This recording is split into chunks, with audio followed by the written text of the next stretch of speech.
Hello student, welcome to my channel. मेरा channel का नाम है इंग्लिश सोई जी। चलिए मैं आप लोग को आज टेंस का बारे में सिखा रहा हूँ। आज से मैं टेंस सिखाऊंगा, मतलब असली अंग्रेजी में हम लोग घुस गए। तो आइए सीखते हैं टेंस। टेंस का मतलब होता है आपका समय, समय या काल भी बोल सकते हैं। काल। तो इस टेंस को या इस समय को हम लोग मेनली तीन किस्म में या तीन प्रकार में बांटते हैं। एक नंबर जो बीत गया उसको अंग्रेजी में कहा जाता है पास्ट टेंस, हिंदी में भूतकाल, पास्ट।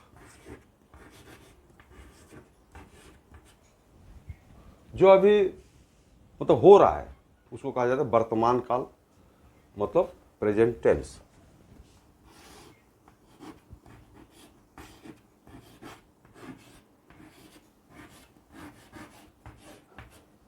प्रेजेंट। और जो आने वाला है मतलब आएगा उसको कहा जाता है भविष्य या फ्यूचर टेंस।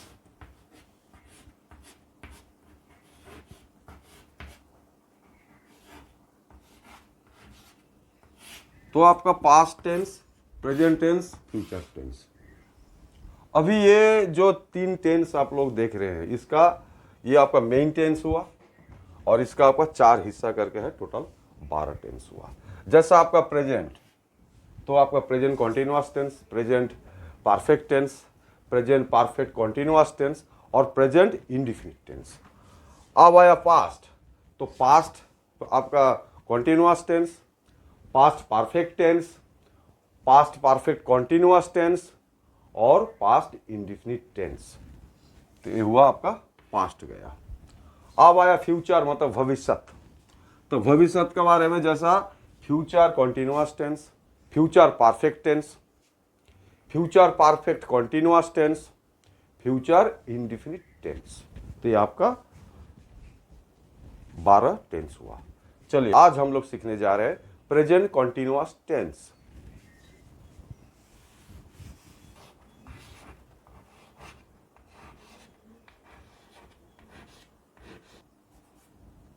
तो हम लोग सीखने जा रहे हैं प्रेजेंट कॉन्टिन्यूअस टेंस।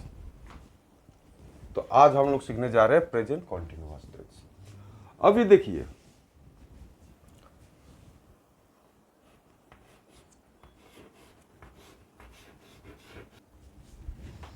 तो राम घर जा रहा है। अभी हम लोग प्रेजेंट कॉन्टिन्यूअस टेंस किसको बोलेंगे, किस तरह हम लोग हिंदी में प्रेजेंट कॉन्टिन्यूअस को पहचानेंगे, या अंग्रेजी हम लोग किस तरीके से प्रेजेंट कॉन्टिन्यूअस टेंस को पहचानेंगे। देखिए, राम घर जा रहा है, ये जा रहा है, ये क्रिया का प्रति ध्यान दीजिएगा, भाव का प्रति मतलब ध्यान दीजिएगा।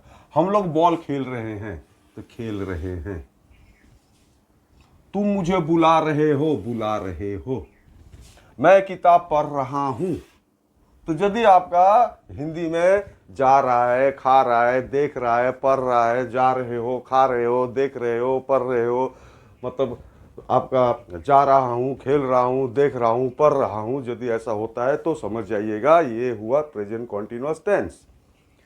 अभी देखिए, इसको बोला जाता है सेंटेंस स्ट्रक्चर। अब सेंटेंस स्ट्रक्चर क्या है देख लीजिए। ये राम घर जा रहा है, ये जो क्रिया, ये जाना काम जो कर रहा है, कौन कर रहा है? ये राम कर रहा है। तो राम को कहा जाता है सब्जेक्ट। और ये क्रिया, ये जो जाना काम कर रहा है, इसको कहा जाता है वर्ब। और जिसका लिए ये जाना काम कर रहा है राम, उसको कहा जाता है ऑब्जेक्ट, मतलब घर। तो घर का लिए राम ये जाना काम कर रहा है, इसीलिए घर को कहा जाता है ऑब्जेक्ट। पहचानिएगा, लेकिन अच्छा से समझिए। जैसा हम लोग बॉल खेल रहे हैं, तो ये खेलना जो काम, ये भाव जो कर रहा है, ये खेलना जो काम कर रहा है, वो कौन कर रहा है? हम लोग। ये हम लोग हुआ आपका सेंटेंस का सब्जेक्ट, और ये खेलना काम ये हुआ भार। और ये खेलना काम हम लोग जिसका लिए कर रहे हैं उसका नाम है बॉल, मतलब इसका कहा जाता है ऑब्जेक्ट। तो इसी तरह तुम हुआ सब्जेक्ट, बुला रहे भार, मुझे ऑब्जेक्ट, जैसा मैं सब्जेक्ट, किताब ऑब्जेक्ट और पढ़ रहा हूं ये हुआ भार। मतलब स्ट्रक्चर देखिए, तो राम, हम लोग, तुम, मैं, इसको सब्जेक्ट, अंग्रेजी में सब्जेक्ट कहा जाता है।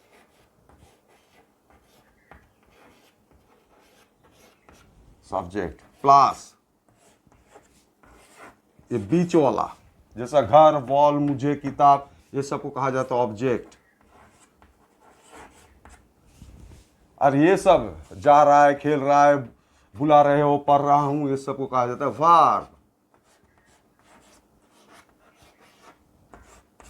तो ये आपका भारत का जितना लैंग्वेज हुआ उसका आपका सेंटेंस स्ट्रक्चर होता है subject plus object plus verb, इसी तरह होता है। लेकिन अंग्रेजी में वैसा नहीं होता। अंग्रेजी में क्या होता है, सब्जेक्ट सब्जेक्ट, देखिए ध्यान दीजिएगा, सब्जेक्ट, उसका बाद वर्ब बैठता है, उसका बाद आता है ऑब्जेक्ट, मतलब ऑब्जेक्ट लास्ट में आता है। अंतर देखिए, भारत का जितना लैंग्वेज हुआ, जितना भाषा है, वो आपका उस भाषा का सेंटेंस स्ट्रक्चर कैसे बनता है, देखिए subject plus object plus verb. और अंग्रेजी में क्या होता है, subject plus verb plus object, मतलब ऑब्जेक्ट लास्ट में चला जाता है, वर्ब बीच में चला आता है। राम घर जा रहा है,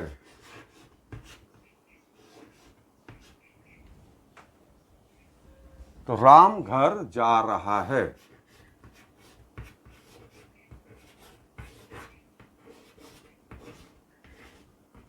तो राम घर जा रहा है, इसको हम लोग अंग्रेजी में बनाएंगे। कैसे बनाएंगे देखिए, जैसा आपका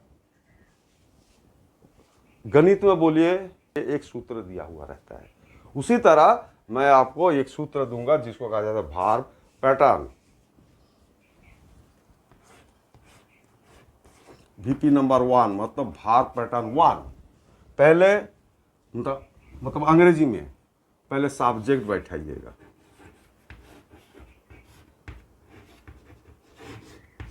उसका बाद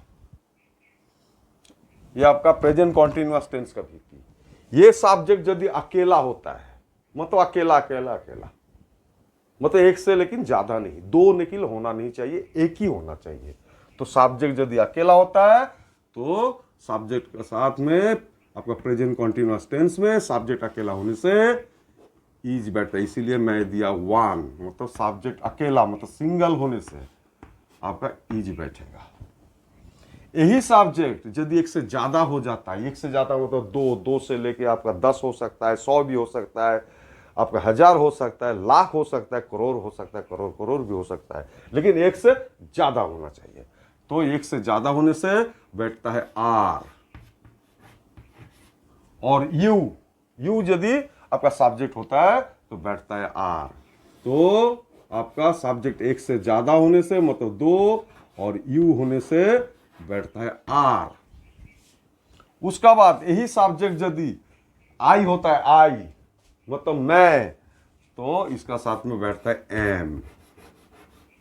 तो यही सब्जेक्ट यदि आपका आई हो जाता है, आई, तो बैठता है एम। उसका बाद भार, ये आना जाना खाना पीना जो भार है उसका साथ में आप जोड़िएगा आईएनजी को, आईएनजी। तो भार का साथ में आपको आईएनजी को जोड़ना है। अब उसका बाद में ये ऑब्जेक्ट लास्ट में जाके बैठेगा।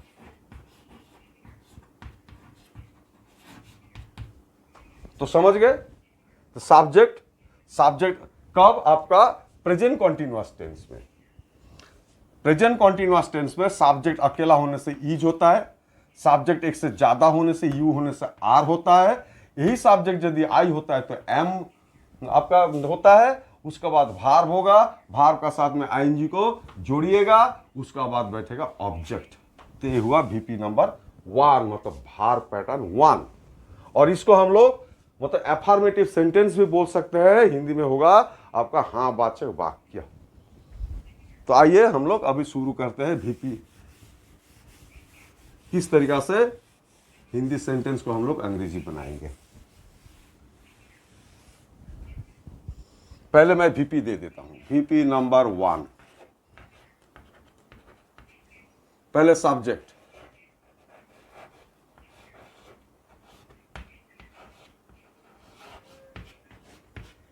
ये सब्जेक्ट अकेला होने से इज, अकेला। यही सब्जेक्ट एक से ज्यादा होने से, यू होने से आर, एक से ज्यादा मतलब 2 और यू होने से आर। यही सब्जेक्ट आई होने से एम।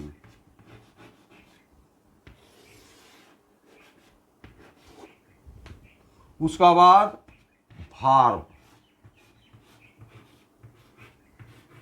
इस भार्ब के साथ में आईएनजी को जोड़िएगा।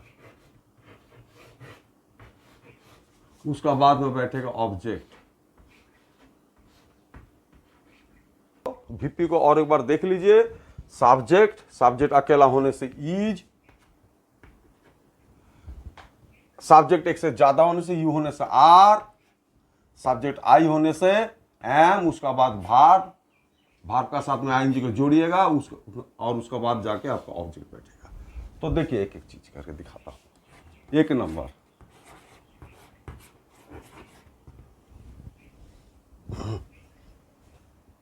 राम घर जा रहा है। राम घर जा रहा है, तो राम घर जा रहा है, इसको हम लोग अंग्रेजी कैसे बनाएंगे?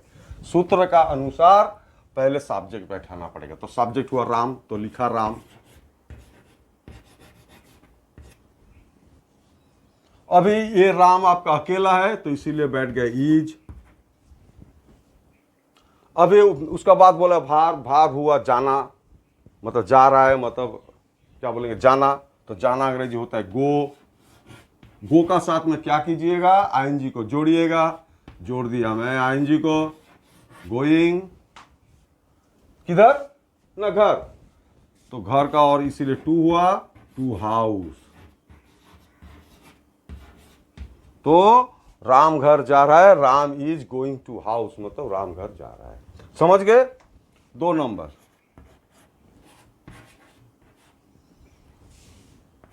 गाय दूध दे रही है। सेंटेंस क्या है? गाय दूध दे रही है। अभी गाय भी आपका अकेला हुआ, लेकिन पूरा गाय का जात आपका दूध देती है बोल के द काऊ होगा। पहले ही मैं आर्टिकल जब समझाया तब मैं समझा दिया था। तो द काऊ, अभी आपका गाय लेकिन आपका अकेला है, इसीलिए ईज हुआ। देना अंग्रेजी गिव, भार हुआ गिव, इसका साथ में आईएनजी को जोड़ा। याद रखिएगा एक चीज, यहां पर गिव आपका स्पेलिंग क्या होता है? GIV, लेकिन जब उसका साथ में आईएनजी जोड़ता है तो ई आपका गायब हो जाता है, या एबोलिश हो जाता है, या हट जाता है। तो द काउ इज गिविंग क्या? मिल्क, दूध। तो देखिए सूत्र का अनुसार सब्जेक्ट द काउ, काउ आपका अकेला हुआ इसलिए इज, भार हुआ आपका गिव, साथ में आईएनजी को जोड़े, ऑब्जेक्ट जाके पीछे बैठा, ऑब्जेक्ट जैसा पीछे है वैसा पीछे बैठा। तो the cow is giving milk. अब आप इस आपके हिंदी और अंग्रेजी में अंतर तो समझिए। गाय हुआ सब्जेक्ट, दूध हुआ ऑब्जेक्ट, दे रही है हुआ भार।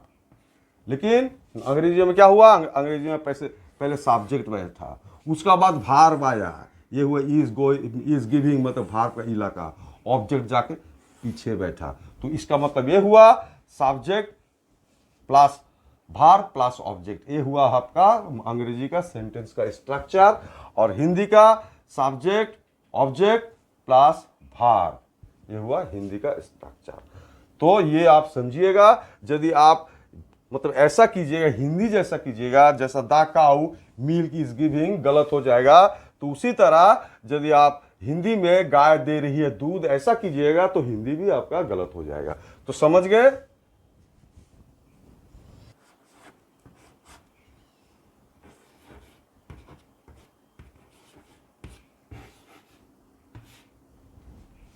तो बंदर केला खा रहा है, इसको हम लोग अंग्रेजी कैसे बनाएंगे? देखिए, मांकी, तो द मांकी लिखा मैं।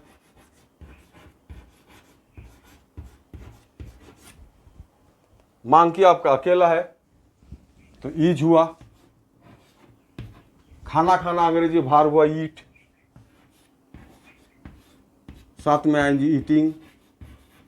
क्या खा रहा है? तो द मांकी इज ईटिंग, क्या खा रहा है? केला, तो द बनाना।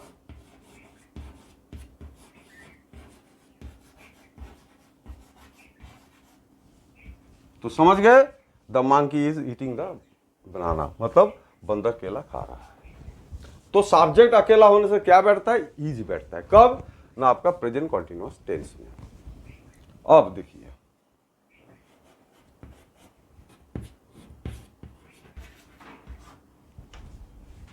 अब देखिए, अनिल लोग बॉल खेल रहा है। अनिल लोग मतलब एक से ज्यादा हो गया, तो आइए अनिल्स, अनिल्स एक से ज्यादा, तो एक से ज्यादा होने से क्या बोले थे? आर बैठता है। अभी खेल रहा है मतलब खेलना अंग्रेजी क्या? प्ले। साथ में ये भार हुआ, साथ में जोड़ेंगे आईएनजी, तो प्लेइंग। तो अनिल्स आर प्लेइंग, क्या खेल रहा है? The balls.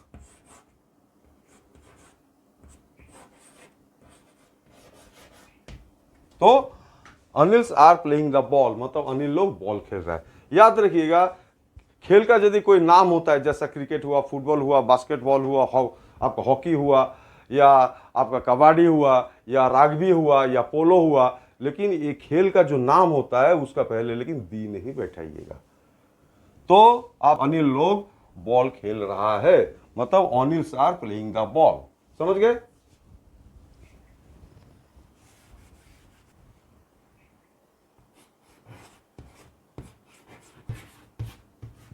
देखिए, तुम मुझे बुला रहे हो, सेंटेंस क्या है? तुम मुझे बुला रहे हो। तो इसका हम लोग देखिए अंग्रेजी कैसे करेंगे।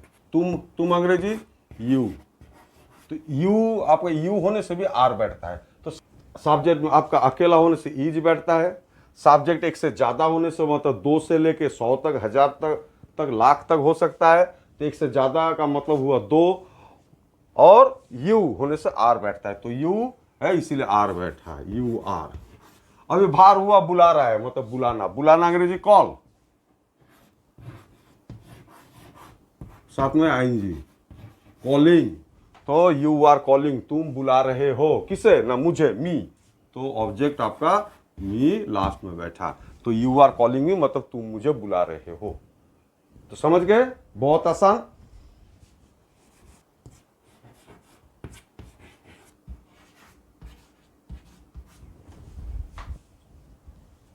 तो हम लोग अंग्रेजी सीख रहे हैं, तो देखिए आइए बनाते हैं हम लोग अंग्रेजी। वी, तो आपका हम लोग एक से ज्यादा हुआ, इसीलिए क्या होगा? आर होगा, आर। अभी क्या कर रहे हैं ना? अंग्रेजी सीख रहे हैं, अंग्रेजी सीख रहे हैं। तो सीखना अंग्रेजी लर्न,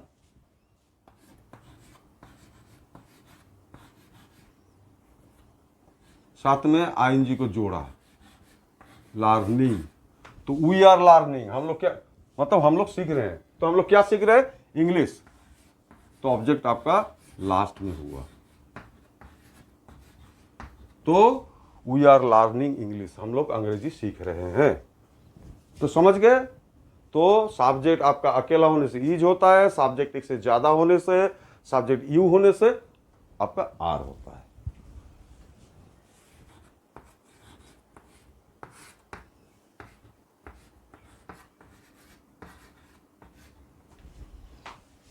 बच्चा लोग नदी में तैर रहा है। तो बच्चा लोग मतलब द बॉयज या द चिल्ड्रेन।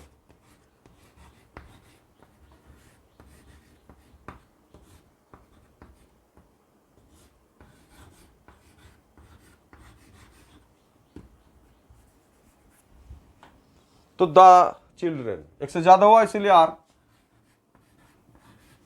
अभी तैरना अंग्रेजी भार हुआ तैरना, मतलब स्विम।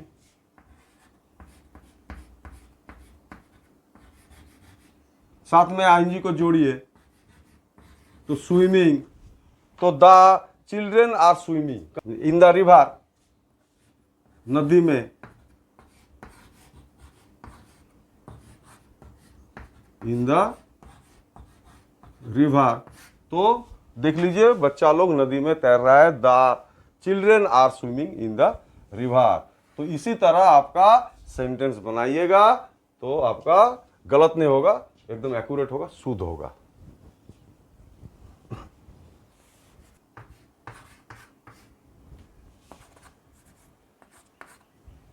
तुम खत लिख रहे हो, सेंटेंस क्या है? तुम खत लिख रहे हो। तो देखिए आइए, यू हुआ सब्जेक्ट, आपका यू होने से क्या होगा? वीपी का अनुसार आर होगा, तो यू आर। लिखना अंग्रेजी राइट, लेकिन आईएनजी का जब आपका आईएनजी आप राइट का साथ में जोड़िएगा तो डबल टी हो जाएगा, ई आपका हट जाता है, डबल टी हो जाएगा और ING writing, you are writing the letter.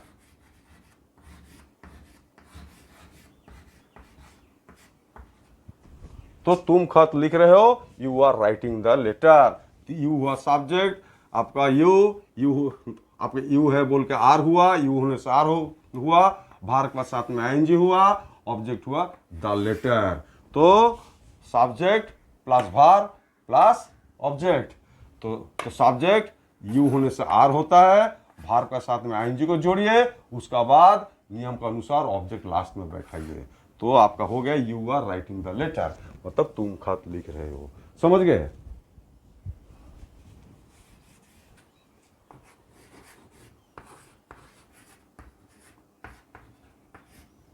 मैं स्कूल जा रहा हूं, सेंटेंस क्या है? मैं स्कूल जा रहा हूं।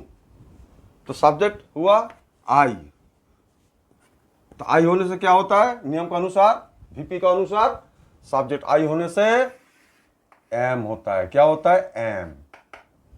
तो सब्जेक्ट आई होने से एम। अभी जाना अंग्रेजी गो, साथ में आईएनजी को जोड़ दिया, गोइंग। कहाँ? स्कूल, स्कूल का और, इसीलिए टू स्कूल। तो I am going to school, मतलब मैं स्कूल जा रहा हूं।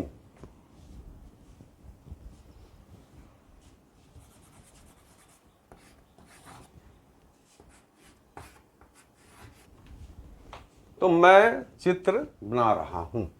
देखिए सब्जेक्ट आई, तो आई होने से क्या होगा? नियम के अनुसार एम।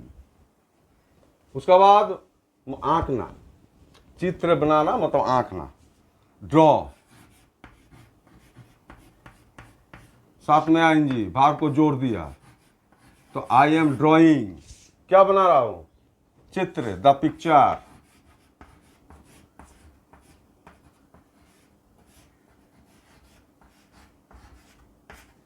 तो I am drawing the picture, मैं चित्र बना रहा हूं, तो I am drawing the picture. समझ गए? तो ओके, मैं आपको सब्जेक्ट को और वीपी को और अच्छा तरीका से लिख देता हूं ताकि आप लोग नोट कर सके, लिख सके।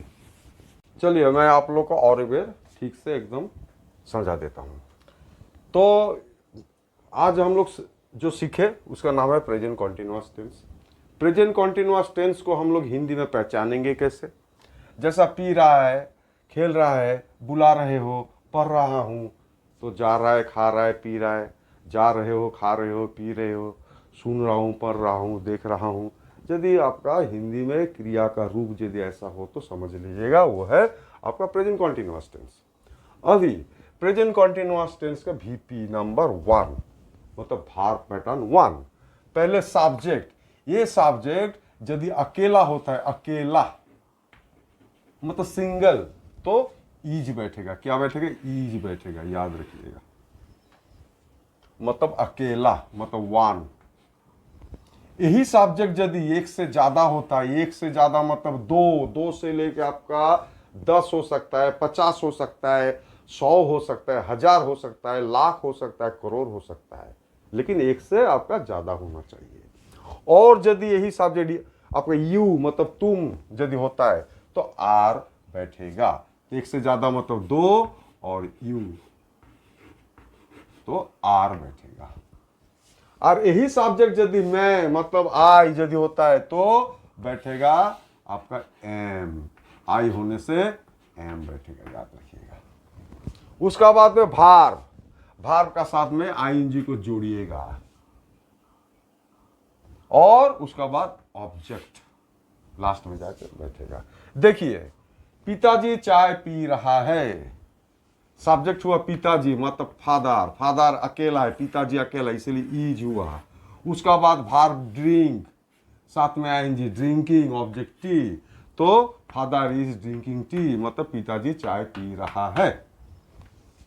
ये लोग बॉल खेल रहा है, ये लोग मतलब दे एक से ज्यादा इसलिए आर।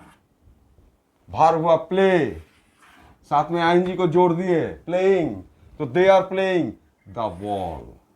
हाँ इस जगह पर एक मैं बात बोल रहा आपको, आप लोग को बोल रहा हूं कि यदि कोई खेल का नाम हो जैसा फुटबॉल, क्रिकेट, बास्केटबॉल, वॉलीबॉल या आपका कबड्डी हुआ, पोलो हुआ, राग्बी हुआ, तो खेल का नाम का पहले दी नहीं बैठता, ये तो याद रखिएगा। तो they are playing the ball, वो लोग बॉल खेल रहा है।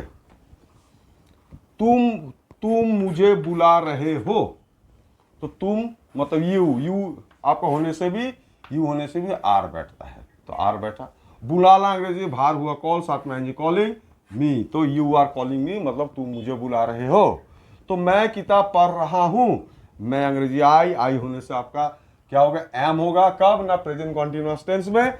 और उसका बाद रीड, साथ में आएंगे रीडिंग, भार का साथ में आएंगे जोड़ दिए तो I am reading the book, object हुआ द बुक। मैं आप लोगों को दोबारा और एक साफ से मैं आपको मतलब आप लोग को मैं समझा दिया। तो चलिए हम लोग प्रेजेंट कॉन्टिन्यूअस टेंस किसे कहते हैं वो भी हम लोग समझ गए और सीख भी गए। तो आज तक के लिए इतना ही, जल्दी मिलेंगे नया वीडियो के साथ। और जाने का पहले मैं आप लोग को इतना ही कहना चाहता हूं, यदि मेरा ये वीडियो आपको अच्छा लगे या अच्छा लगता है तो जरूर लाइक कीजिएगा, शेयर कीजिएगा। और जो मेरा चैनल में मतलब नए हैं और अब तक भी जो मतलब सब्सक्राइब नहीं किए हैं वो लोग जरूर सब्सक्राइब कीजिएगा। ओके, इजाजत दीजिए, फिर मिलेंगे। Okay, good bye.